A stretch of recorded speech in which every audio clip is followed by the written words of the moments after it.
안녕하십니까. 메나 A국가에서 선교하고 있는 기노혁입니다.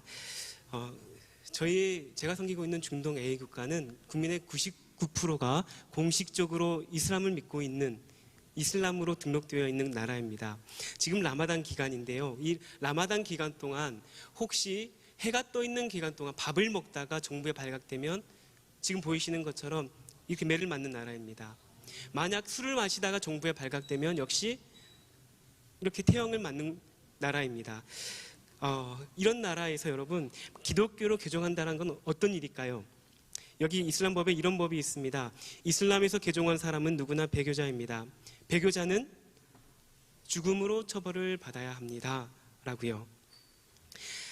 이런 이슬람법에 의해 운영되고 있는 나라이기 때문에 제가 여러분께 나라 이름을 또 지금 방송이 되고 있기 때문에 여러분께 말씀을 드리지 못하고 있습니다. 그 점을 양해해 주시고 말씀을 좀 양해해 주시길 부탁드립니다. 제가 2019년도에 이 중동 A 국가를 위하여 부임을 받게 되었습니다. 처음으로 한 교회를 찾게 되었는데요. 아주 어렵게 찾았습니다. 구글 맵에도 보이지 아니하고 저희가 자료가 없어가지고 한참 돌고 돌다가 어렵게 한 중소도시에서 저희 재림교회를 찾게 되었습니다. 안식일 아침부터 해질 때까지 계속 문 앞에서 기다렸지만 아무도 오지 않았고 심지어 청소하는 사람조차도 제가 연락하자 이 교회에 들어올 생각하지 말라고 문을 닫아 저를 들어오지 못하게 하였습니다.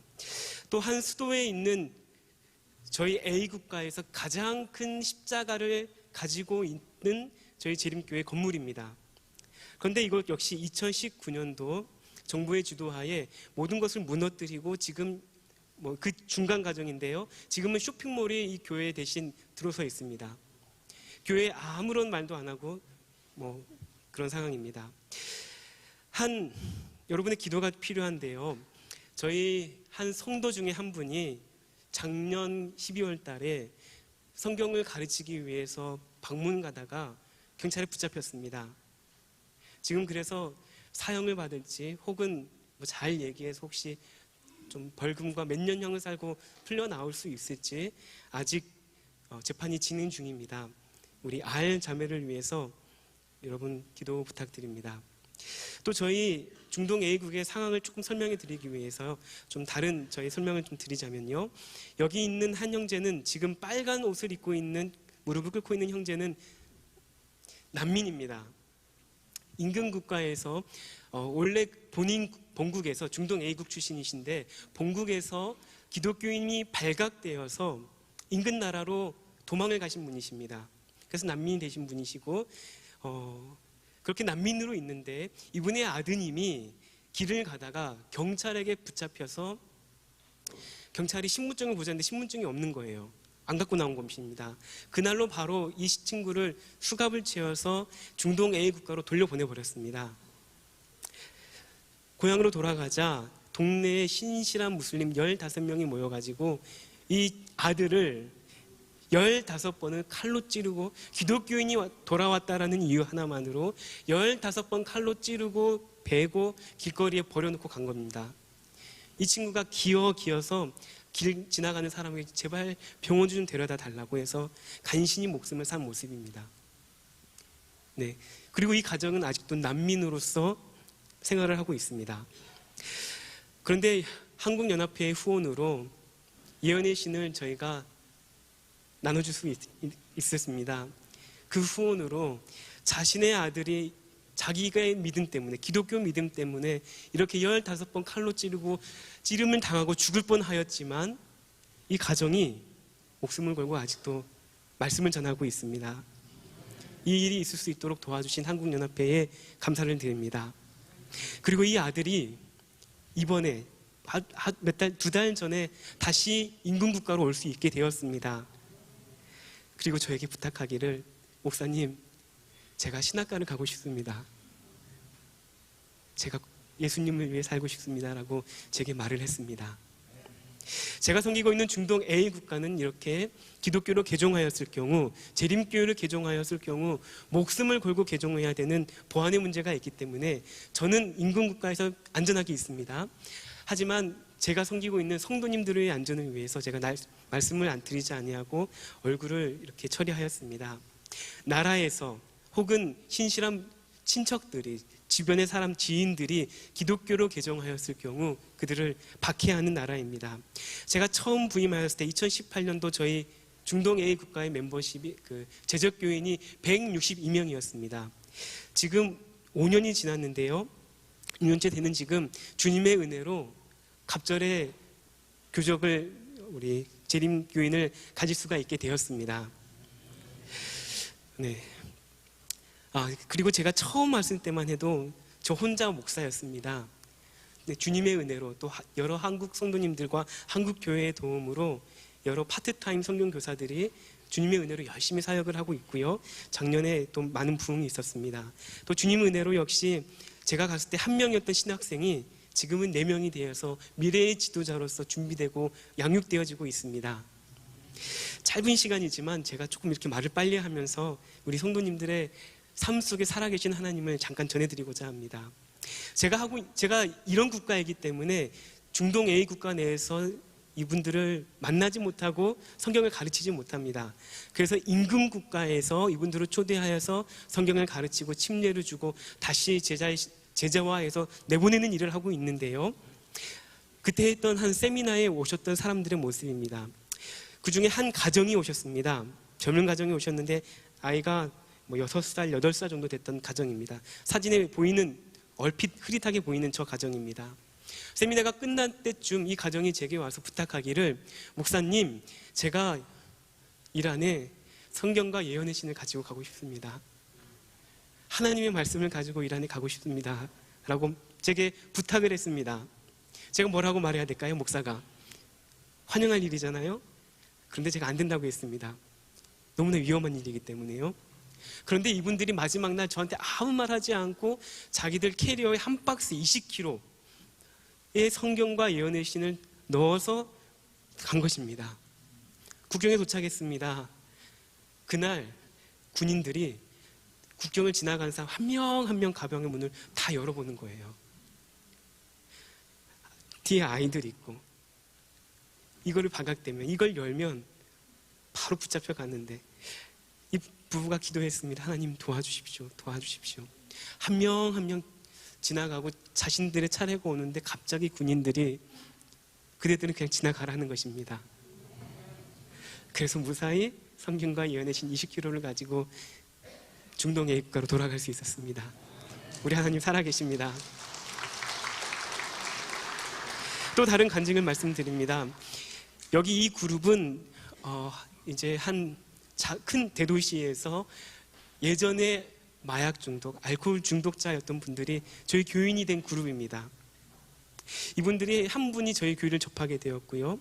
그 다음에 자신들의 과거의 마약과 알코올을 벗어난 사람들의 모임, 거기에서 이분들이 단체로 저희 교인이 되어버린 것입니다. 근데 이분들이 가난하세요. 예배를 드리고 싶은데 이 밑에 집에 자기 부모님이 계셔서 도저히 예배를 드리기 너무 위험한 것입니다. 부모라도 자식을 죽일 수 있으니까요. 개종하였을 경우에. 그래서 동네에 예전에 인근 기독교 국가가 주신 사람들이 예배 드리다가 버리고 간 교회가 있었습니다. 이 교회입니다. 아주 쓰레기덩이였는데 여기를 청소해서 이 그룹이 예배를 드렸습니다. 그리고 주님의 은혜로 이 그룹이 더욱더 성장하였고요. 지금은 약 20여 명의 성도님들이 예배를 드리고 계십니다. 네, 20여 명의 성도님들이 예배를 드리고 있습니다. 이 장소가 너무 좁지요. 그런데 처음에 저희 이 그룹의 리더인 한 형제가, K 형제가 집에서 예배를 드리고 이제 집에서 잠을 자려고 하는데 마음속에 갑자기 여기를 계속 가봐야겠다라는 것입니다. 그래서 등불을 켜고 이 교회에 가서 혼자 기도를 하고 있었습니다. 갑자기 두 형제들이 오더라는 것입니다. 두 남자들이요. 봤더니 마약을 들고 와가지고 여기서 마약하려고 왔던 거예요. 여기가 제가 섬기고 있는 중동 A 국가가 이것까지는 말씀드려도 되겠죠. 아프가니스탄에서 아주 가깝습니다. 그래서 마약이 아주 싸게 융통되는 나라입니다. 돈도 얼마 되지 않으면 쉽게 구할 수 있습니다. 그런데 이 K 형제가, 저희 교회의 그룹 리더 형제가 마음속에 주님의 음성이 들리기를 이 형제들을 위해 기도하라는 것이에요. 그래서 정말 위험한 일이거든요. 그분들에게 가서 혹시 제가 여러분을 위해 기도해도 되겠습니까? 마약하러 온 사람에게 네, 기도해 주세요. 기도가 마치고 나서 한 형제가 눈물을 흘리는데, 그리고 이 형제와 함께 접촉하게 되었는데요, 다음 주에 침례를 받게 되었습니다. 이렇게 이 K 형제가 버려진 이곳에서 나쁜 짓 하러 오신 분들, 정말 다른 일을 하러 오신 분들이 30명을 만나서 그들을 위해서 기도했다고 합니다. 정말 위험한 일이죠. 하지만 그 가운데서도 우리 하나님께서 살아서 역사하시고 계십니다. 또 다른 간증을 좀 짧게 하고 마치겠습니다. 5분쯤 남았는데요. 저희 B국가, 저희 A국가의 인근 국가에 있는 곳에 있는 저희 지금은 저희가 양도권, 소유권을 뺏겨버린 교회입니다. 여기에서 저희가 전도지를 나눠주고 성경을 나눠주고 했었던 일이 있었습니다. 저희 중동 A국가에서 이 인근 국가로 유학 온 유학생이 있었습니다. 아주 똑똑한 친구였습니다. 그런데 이 친구가 지나가다가 보니까 그 B국가도 이슬람 국가거든요. 길에서 성경을 나눠주고 있는 것입니다. 기독교 서적을 나눠주고 있는 것입니다. 그래서 화가 났습니다. 싸울 생각으로 저희 교회에 들어왔고, 그렇게 싸우다가 저희 교인이 되었습니다. 그리고 그 소식이 본국에 있는 아버지에게 들려지게 되었습니다. 당장 들어와라. 아니, 못 들어갑니다. 그래? 얼마 후에 다시 아버지가 죽을 병에 걸렸다, 들어와라. 들어가면 될까요, 안 될까요? 안 되죠. 근데 이 친구가 들어갔습니다. 들어가서 보니 아버지가 거짓말이었고, 아들을 붙잡아 놓고 너 죽을래? 아니면 다시 이슬람으로 돌아올래? 아버지, 저는 기독교인으로, 재림교인으로 남겠습니다. 그래? 그럼 내가 널 죽일 수는 없고 군대 보낼 테니까 네가 알아서 해라. 제가 섬기고 있는 중동 A 국가는 무슨 법에 의해 운영된다고 했죠? 이슬람법. 군대는 이슬람법에 의해 운영됩니다. 그래서 군대에 갔는데 이 형제가 가서 두 가지를 고백합니다. 첫 번째, 저는 제7일 안식일 예수 재림교인입니다. 두 번째, 제가 제7일 안식일 예수 재림교인으로서 안식일을 군대에서 지키겠습니다. 바로 붙잡혀서 감옥에 가게 되었습니다. 그리고 사형 선고를 받게 되었습니다. 그러다 어느 날 감옥에서 이 친구가 열심히 전도를 했습니다. 간수가 이 친구의 전도를 듣고 마음이 변해가지고, 마음이 동요돼서 이 친구를 나가게 도와줬습니다. 그래서 제수복을 입고 우리 그 간수가 풀어줄 수 있는 데까지요, 예를 들면 저희 교회 입구까지만 열어준 것입니다. 그러면 뭐가 남냐면 여기 사진에 보이는 감옥의 맨 앞에 군인들이 지키고 있는 입구가 남아 있었습니다. 제수복을 입고 있었고, 간수가 뒤에서 한 100m 정도쯤 뒤에서 이 친구가 붙잡히면 어떻게 되나 싶어가지고 보고 있었습니다. 그런데 이걸 뭐라 하죠? 입구를 지나가는데 군인들이 아무리 붙잡지 않는 것입니다. 마치 투명 인간이 지나가듯이요. 그래서 간수가 물어봤습니다. 누구 지나가는 거 못 봤습니까? 아니요, 아무도 안 지나갔는데요. 우리 하나님 살아계신가요? 아멘, 아멘. 그리고 이 친구가 불법하에, 죄송합니다, 제가 한국말이 좀 어눌해졌습니다. 불법적으로 국경을 넘었습니다. 그리고 이제 국경을 넘어서 제 도시를 말씀 못 드리겠는데, 저희 교회가 있는, 본부가 있는 곳까지 오려면 약 1,500km 정도, 2,000km 정도를 차를 타고 와야 됩니다. 중간에 버스 타고 오는데, 그쪽에 제가 중동 A국의 인근 국가가 중간에 난민으로 오는 나라들이 많이 있습니다. 어려운 나라들이. 그래서 중간중간 군인들이, 경찰들이 한 명 한 명씩 여권을 열어보고 가끔씩 짐도 열어봅니다. 그런데 이 형제가 탄 버스에 군인들이 와서 한 명 한 명 여권이 도장이 제대로 찍혀 있는지, 짐을 뭐 갖고 있는지 보다가 이 형제의 차례에서는 갑자기 돌아가는 것입니다. 그래서 이 형제가 무사히 교회가 있는 곳까지 도착할 수 있었습니다. 그리고 나서요, 이 아버지에게 연락을 하는데, 아버지가 들어보니까 죽을 줄 알았던 아들이 멀쩡히 살아서 자기에게 연락하는 거예요. 네가 믿는 그 하나님이 진짜 하나님이시다. 그 아들의 여권을 가지고 와서 저희가 침례를 받고 저희 교인이 되었습니다. 네, 마지막 하나만 일부만 더 시켰습니다. 그런데 이 친구가 여권의 도장을 안 찍고 불법으로 왔기 때문에 그 인근 국가에서 말하기를 내가 너를 받아줄 수 없다. 이 나라에서 떠나되 3년의 기간을 줄 테니까 그 3년 안에 너의 거주를 알아서 해라라고 해서 여러 나라들의 우리 난민 신분을 신청했습니다. 아무 나라도 받아주지 않는 거예요. 그리고 약속했던 3년이 거의 다 돼가는 어느 날 중동 A국 본국에 있는 본인의 누나랑 통화를 하는데 이 친구가 아주 똑똑한 친구입니다. 6개국어를 할 줄 압니다. 아주 융통하게요. 인근 국가에 의대생으로 유학을 하는데 그 대도시에서 한 번도 1등을 놓치지 않았던 친구입니다. 얼마나 미래가 촉망받는 친구였어요. 그런데 재림교인이 되고 나서 죽을지 살지 모르는 입장이 된 겁니다. 누나가 너무 답답해서 야, 너 난민 신청, 네가 지금 어떻게 되었니? 만약 지금 너의 난민 신청이 받아들여진다고 하면 나도 네가 믿는 예수님을 믿을게. 그런데 그 말이 누나의 말이 끝나기가 무섭게요. 그 친구 핸드폰에 띵동하고 문자가 왔어요. 나 잠깐만 브라질에서 이 친구를 난민으로 받아주겠다고 하는 문자가 그 누나의 말이 끝나자마자 온 것입니다. 우리 하나님 살아계신가요?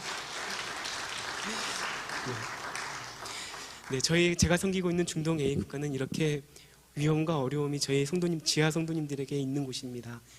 여러분 기도를 부탁드리기는 지금 현재 재판 중에 있는 아엘 자매를 위해서 여러분 기도 부탁드립니다. 지금 이번에 갇히면서 이분들이 경부에 사는 말이 제가 하고 있는 세미나에 참석해서 인터폴에 신고해서 저를 붙잡아 가더라고 라고 조정했다고 합니다. 그런데 이 자매가 그럼에도 그걸 거절하고 지금 어려운 가운데 있습니다. 여러분 저희 중동 A 국가의 성도님들의 안전을 위해서 기도해 주시기를 부탁드립니다. 감사합니다.